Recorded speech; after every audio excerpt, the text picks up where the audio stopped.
50만 원 모르고 지나치실 건가요? 지금 이 방송을 듣고 계신 여러분께 먼저 한 가지 질문을 드리겠습니다. 만약 여러분 통장으로 50만 원이 들어올 수 있는데 그 사실을 몰라서 그냥 지나쳐 버린다면 어떠시겠습니까? 생활비 때문에 잠이 오지 않는 밤이 반복되는데 받을 수 있는 지원이 눈앞에 있었던 거라면 말입니다. 실제로 현장에서 이런 경우를 너무 많이 봤습니다. 제도가 없어서 못 받는 경우보다 제도가 있는데도 몰라서 포기하는 경우가 훨씬 많았습니다. 나는 해당 안 될 줄 알았어요. 조건이 까다로울 것 같아서 아예 알아보지도 않았어요. 이 말들을 수없이 들었습니다. 그래서 오늘 이 방송은 처음부터 결론을 말씀드리고 시작하겠습니다. 2026년 1월 초 만 60이 넘으신 분들 중 상당수가 정부로부터 생활 지원, 성격의 금액을 한번 지급받게 됩니다. 혼자 지내시는 분은 50만 원, 부부로 함께 생활하시는 분은 80만 원입니다. 이 이야기를 들으시고 벌써부터 고개를 젓는 분도 계실 겁니다. 나는 집도 있고 차도 있는데 안 될 거야. 연금 조금 나오는데 이미 넘었을 거야. 하지만 실제 기준은 여러분이 생각하시는 것과 다릅니다. 이 제도는 재산을 보지 않습니다. 집이 있든 없든 차가 있든 없든 통장에 돈이 얼마 있든 상관하지 않습니다. 오직 두 가지만 봅니다. 나이와 최근 수입입니다.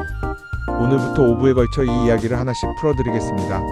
1부에서는 제도의 전체 개요와 왜 이런 지원이 나왔는지 그리고 누가 대상이 되는지를 큰 틀에서 설명드리겠습니다. 끝까지 들으시면 나는 되는지 안 되는지를 스스로 판단하실 수 있게 됩니다. 이 제도는 단순한 시혜가 아닙니다.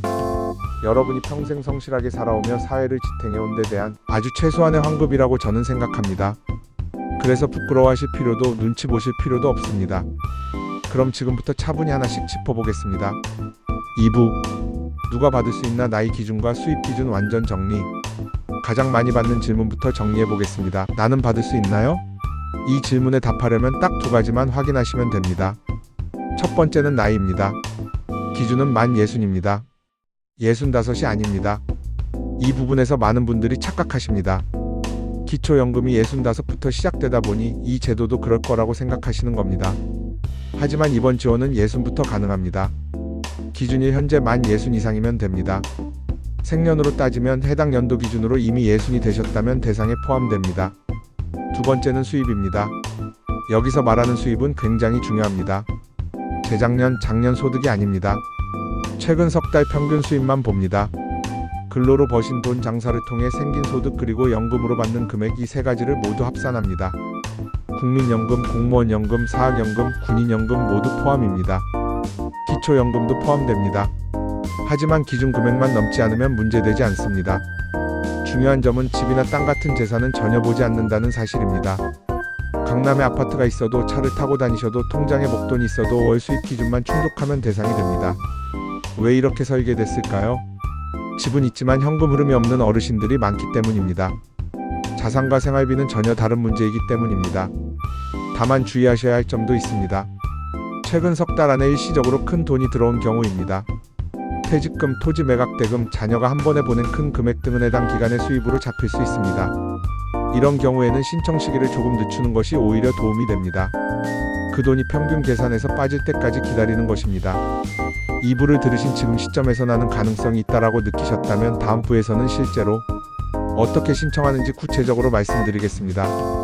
3부 언제 어디서 어떻게 신청하나 주민센터 신청 절차. 신청은 언제부터 가능할까요?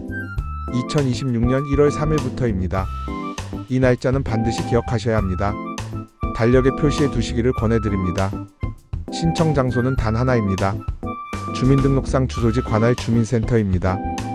실제 거주지가 아니라 주민등록 주소 기준입니다. 이 점 때문에 헛걸음하시는 분들이 정말 많습니다. 원칙적으로는 본인이 직접 방문하셔야 합니다. 신분 확인과 서명 절차가 있기 때문입니다. 다만 중풍, 치매, 장기 입원 등으로 거동이 불가능한 경우에는 가족을 통한 대리 신청이 허용됩니다. 주민센터에 가시면 직원분들이 신청서를 안내해줍니다. 글씨가 잘 안 보이거나 손이 불편하셔도 걱정하지 않으셔도 됩니다. 대신 작성해주는 것도 가능합니다. 신청 이후에는 심사기간이 있습니다. 보통 2주에서 3주 정도입니다. 이 기간 동안 추가 확인 전화가 올 수도 있습니다. 놀라실 필요 없습니다. 정상적인 절차입니다.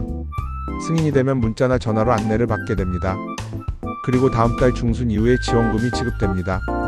신청한 달에는 바로 들어오지 않는다는 점 꼭 기억해 두십시오.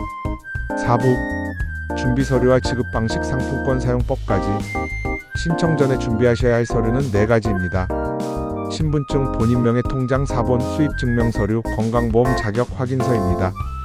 이 서류들은 미리 준비하시면 추운 날 주민센터를 여러 번 방문하지 않아도 됩니다. 지급 방식은 지역 상품권입니다. 현금은 아니지만 실제 생활비로 쓰기에는 매우 유용합니다. 전통시장, 동네 슈퍼, 약국, 병원, 미용실 등 대부분의 생활 밀착 업종에서 사용하실 수 있습니다. 스마트폰이 익숙하신 분은 앱으로 받으실 수 있고, 어려우신 분은 종이 상품권이나 카드 형태로 받으실 수 있습니다. 대형마트나 백화점, 대기업 프랜차이즈에서는 사용이 제한됩니다. 이 지원금의 목적이 지역 경제를 살리는 데 있기 때문입니다. 5부. 사기주의와 꼭 드리고 싶은 마지막 당부. 이런 제도가 나올 때마다 반드시 따라오는 것이 있습니다.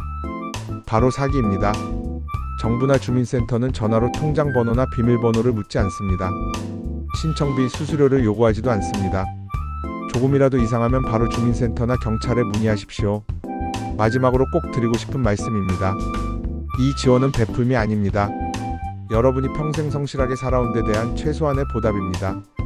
받을 수 있다면 당당하게 받으십시오. 그리고 이 정보를 주변 어르신들과 꼭 나누어 주십시오. 한 분이라도 더 도움을 받는다면 그 자체로 이 방송의 의미는 충분합니다.